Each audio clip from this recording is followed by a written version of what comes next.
നമ്മുടെ പിതാവായ ഈ ഭാരതദേശത്ത് വന്ന് നമ്മുടെ പൂർവികർക്ക് കർത്താവിൻ്റെ ജീവൻ പകർന്ന മാർത്തോമാ ശ്ലീഹയുടെ മാത്രം ജീവിതം എടുത്ത് നോക്കിയാൽ മതി.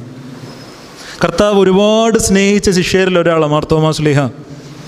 വിലാവിൽ കൈവച്ച് ആ മുറിവിനെ അറിഞ്ഞ ശ്ലീഹായ മാർത്തോമാ ശ്ലീഹ. തൻ്റെ വിശ്വാസത്തെ കർത്താവ് കൂടുതൽ പരിശോധിച്ച് ശ്രേഷ്ഠമാക്കിയ ആളാണ്. എല്ലാറ്റിലും ഉപരി യേശുവിനൊരാപത്ത് വരുന്നു എന്ന് കണ്ടാൽ അവനോടുകൂടെ നമുക്കും ചാകാൻ പോകാമെന്ന് കൂടുള്ള ശിഷ്യന്മാരെ പ്രചോദിപ്പിക്കുന്ന ശ്ലീഹായ മാർത്തോമാ ശ്ലീഹ. പക്ഷേ ഈ ഭാരതത്തിൽ വന്ന് സുവിശേഷമൊക്കെ അറിയിച്ച് അതിൻ്റെ ഏറ്റവും പര്യവസാനം എങ്ങനെയാണ് സംഭവിച്ചേ? ഡിസംബർ 18 മുതൽ 21 വരെയുള്ളൊരു ദിവസങ്ങളുണ്ട്, നമുക്കറിയാം. നമ്മൾ ആ സമയത്തൊക്കെ കരോളിറങ്ങുന്ന സമയമാണ്. ഡിസംബർ 18 തൊട്ട് 21 തീയതി മാർത്തോമാ ശ്ലീഹ കുന്തമേറ്റതിൻ്റെ ഓർമ്മ എന്ന് പറഞ്ഞ് നമ്മൾ കുർബാന നടത്തും. പക്ഷെ 18 തൊട്ട് 21 വരെയുള്ള ദിവസങ്ങളെന്ന് പറയുന്ന മലങ്കര സഭയിലെ നമുക്ക് ആഘോഷത്തിൻ്റെ